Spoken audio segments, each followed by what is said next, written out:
Welcome back to Job 36. We have 3 verses that have been on my mind for been just ruminating in my mind because they trouble me somewhat. Let's look at them again. It says, "Let not thy mind willingly turn thee aside from the petition of the feeble that are in distress, and draw not forth all the mighty men by night, so that the people should go up instead of them. But take heed lest thou do that which is wrong, for of this thou hast made choice because of poverty." So there are multiple sources regarding this character of Job. One is in the book of Jasher, and it describes how Job was one of the counselors to Pharaoh. Now, I have a copy of the book of Jasher.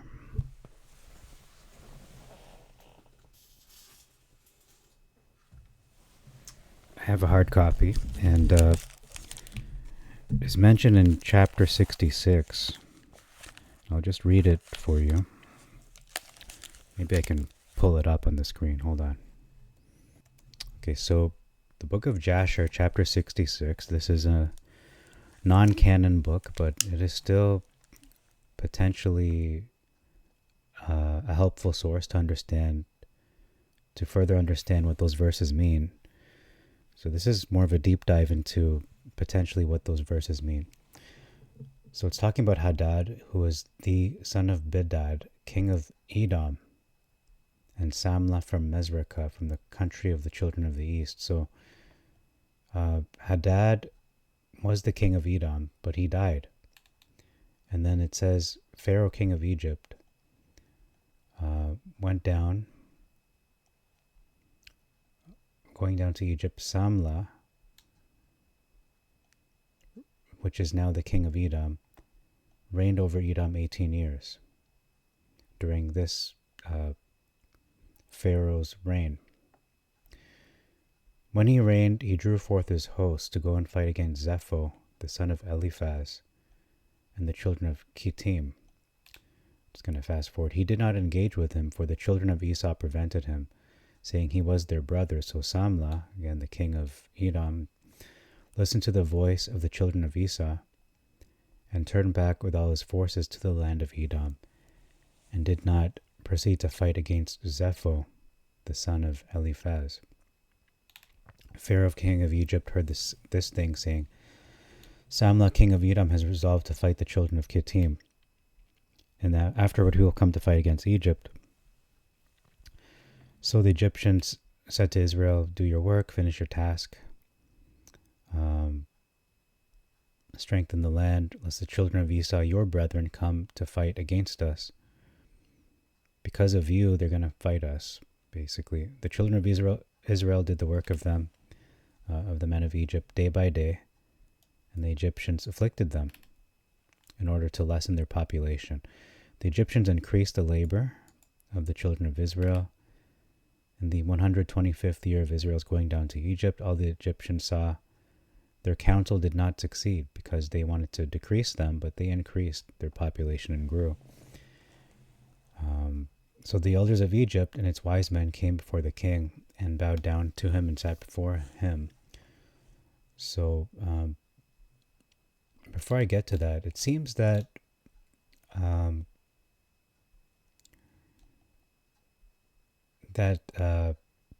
Egypt, Pharaoh has the dominion over Edom.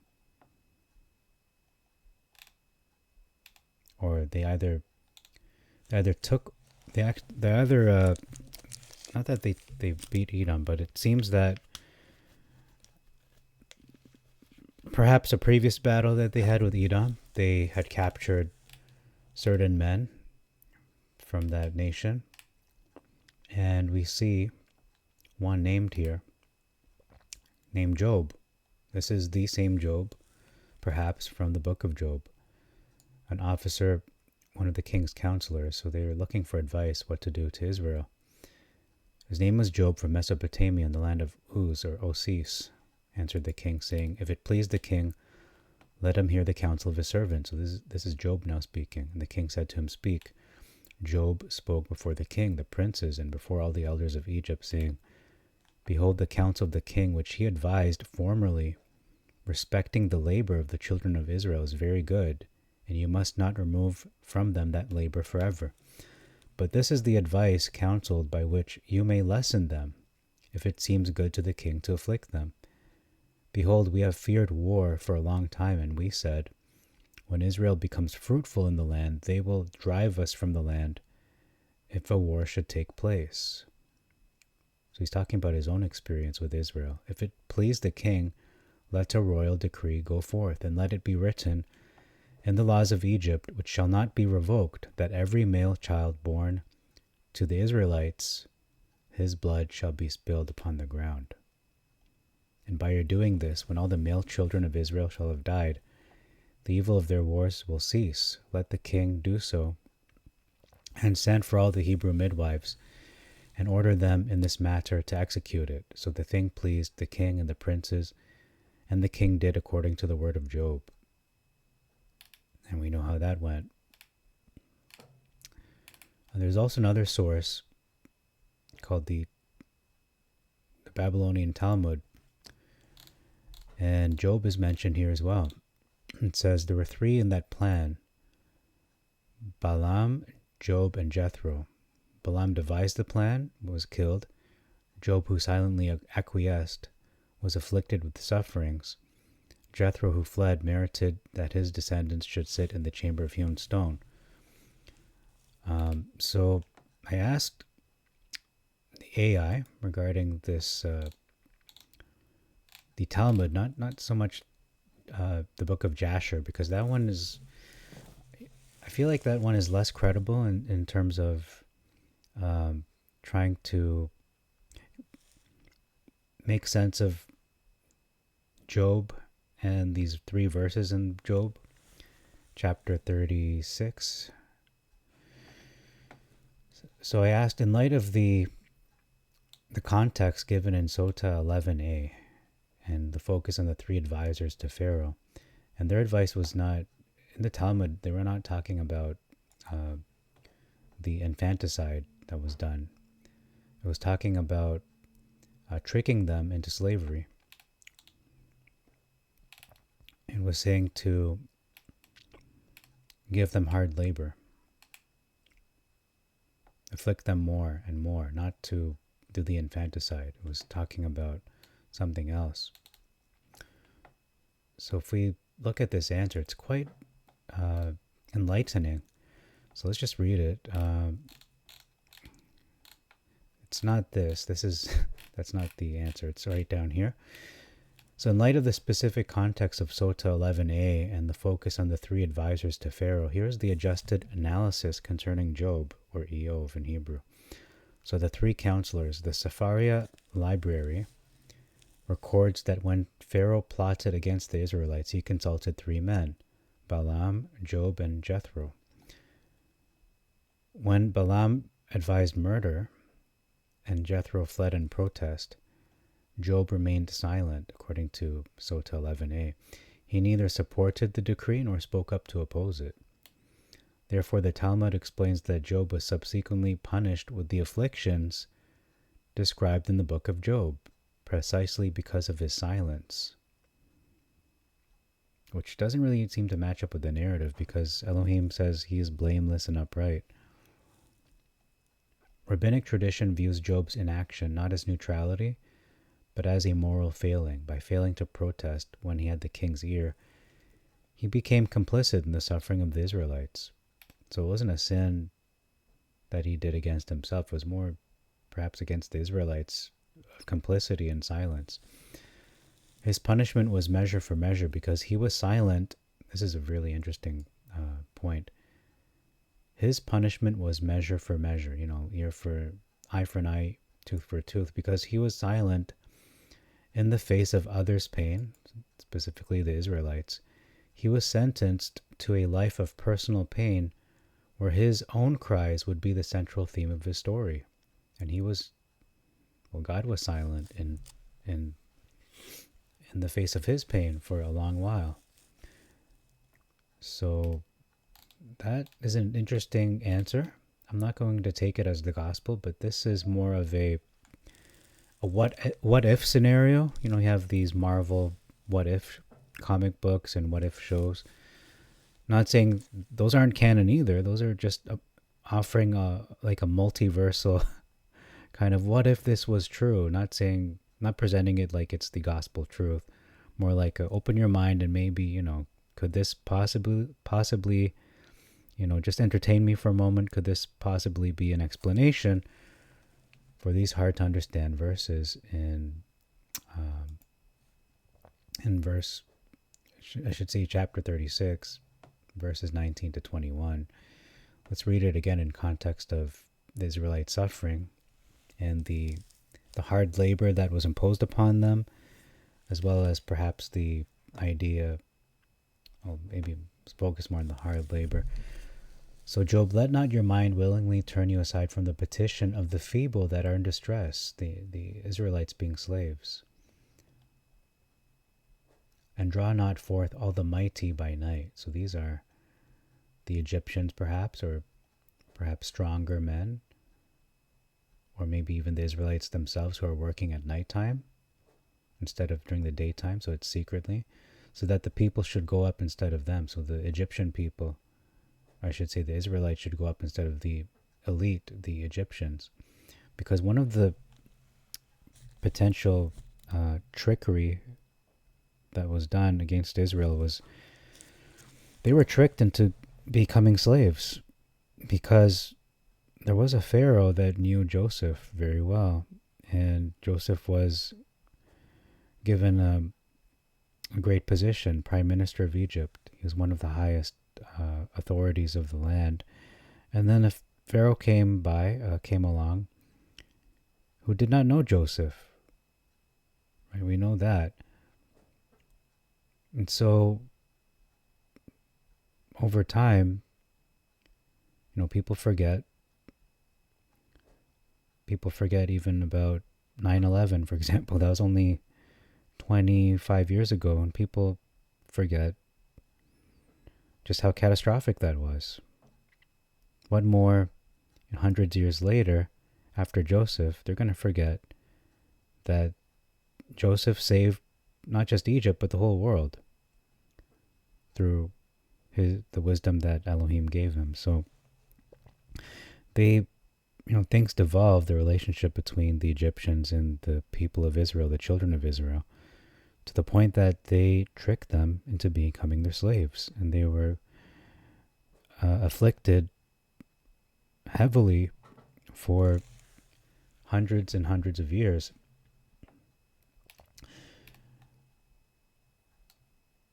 And then it says here in verse 21, take heed lest thou do that which is wrong. Sorry for that little chime there. Take heed lest thou do that which is wrong. Careful, Job, lest you do that which is wrong. For of this you have made the choice because of poverty. So what does that mean?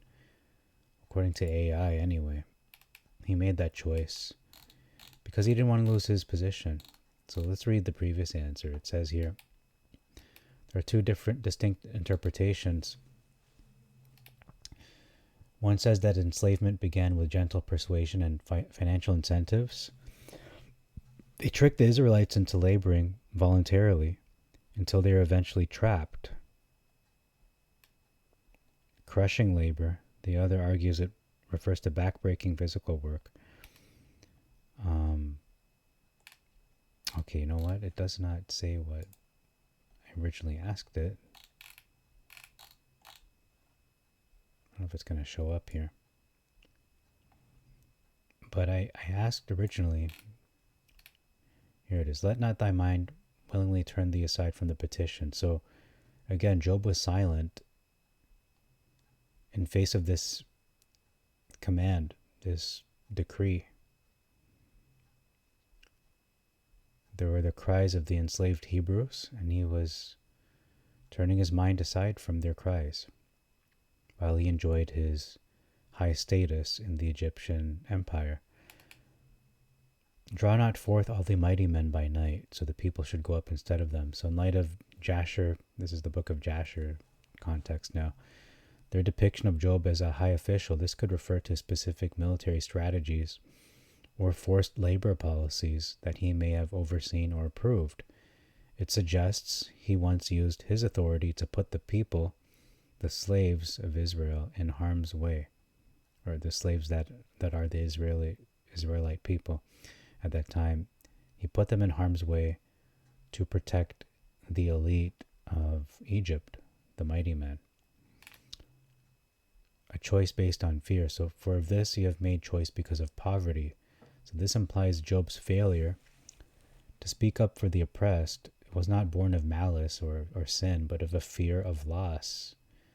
It suggests he chose the iniquity of silence to maintain his wealth and position, fearing that if he opposed Pharaoh, it would lead him to the very poverty and affliction that he eventually faced. So that is an interesting point of view. Again, I'm not saying this is the gospel truth and just take it, dogmatically, but this is an interesting possibility.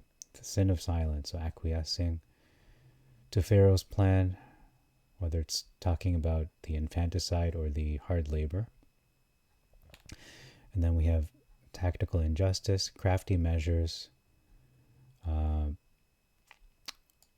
gradually enslave the Hebrews by artifice before using force. It implies Job participated, or at least knew of the nighttime policies that led to the common people being forced into labor. They were tricked into slavery, while the Egyptian elite were protected. So notice there's no Egyptian slaves. It's only the Israelite children of Israel being slaved. And at one point, it seems like the Egyptians were also working beside them, but then over time, they weaned off the Egyptians. I don't know. Choosing safety over integrity. For of this you have made the choice because of poverty. Jethro fled. Balaam gave the advice, was later killed. Job's choice of neutrality is interpreted as a choice made to avoid the poverty, again, of losing his high-ranking Egyptian position. So Elihu is effectively telling Job that the very suffering he faces now is the measure for measure consequence for choosing his own comfort over the lives of the oppressed. So that is a very, very interesting explanation to Job chapter 36, verses 19 to 21, which I find still puzzling. But when you look at these extra biblical texts of the book of Jasher and then the Talmud, they're interesting propositions, but in my heart of hearts, I still feel like they contradict what Elohim is saying, where he reports and almost celebrates really the righteousness of Job, saying Job is blameless and upright. You can't truly say blameless and upright if these things are true in the Talmud and book of Jasher. So which is it? Do I go by the Septuagint or by these extra biblical sources? I'm going to pick the Septuagint. It has more scriptural authority. So but it's an interesting what if. It is an interesting what if. On the other hand, when we just look at the text by itself, just the Septuagint, he's warning him, do not turn your mind, potentially in the future, because of what you're going through. Again, the bitterness, the affliction, it's going to make you less compassionate from those who are poor, because you lived through it, so you should have an empathy for them. And then if Job is a king and he's restored to that position of rulership again, don't put the weak ahead of the mighty. Let the mighty protect the weak in your land. And then verse 21, take heed, watch out, lest you do what is wrong. And I like to conjugate this verb as not made the choice, but you can make this choice. For of this you shall make the choice because of poverty. So you might make this choice because of what you've suffered. So as you're getting your feet back underneath you, don't make the wrong decision, because that you're at risk for making a wrong decision. You don't say take heed if you already did wrong. Take heed means you haven't done anything yet. Therefore, what is mentioned in the book of Jasher, I'm not saying all of it is false, but I don't think it's true in regards to Job here. And what the Talmud says about Job as well, I don't think that's true either, because why would Elihu say this unless Elihu was truly not part of the original text and was inserted? That's the only other potential scenario I can think of. But it seems to be credible. It is in both the Masoretic and the Septuagint, again, which preceded Yeshua, the Messiah, by at least 250 years. So it doesn't make any sense for it to be retroactively, when they call it, when they retcon, like a retcon, where they just change it to fit a certain narrative. So he's not saying, Job, you already did wrong, and you made this choice based on what happened with the Hebrew slaves. He's saying, you watch out lest you do unless you do wrong. You might do wrong because of your affliction, because of your poverty. You can make this choice. That's what it is. So that's all I have to say for this video. I think that really exhausts all the potential discussions on these verses. I think I've thoroughly examined it personally for my own personal pleasure, I guess you could say, for my own curiosity. So thank you very much for your time. And until next time, Shalom Aleichem, Assalamu Alaikum, Irini Mazisu, Pax Vobiscum. Peace be unto you, and Maranatha.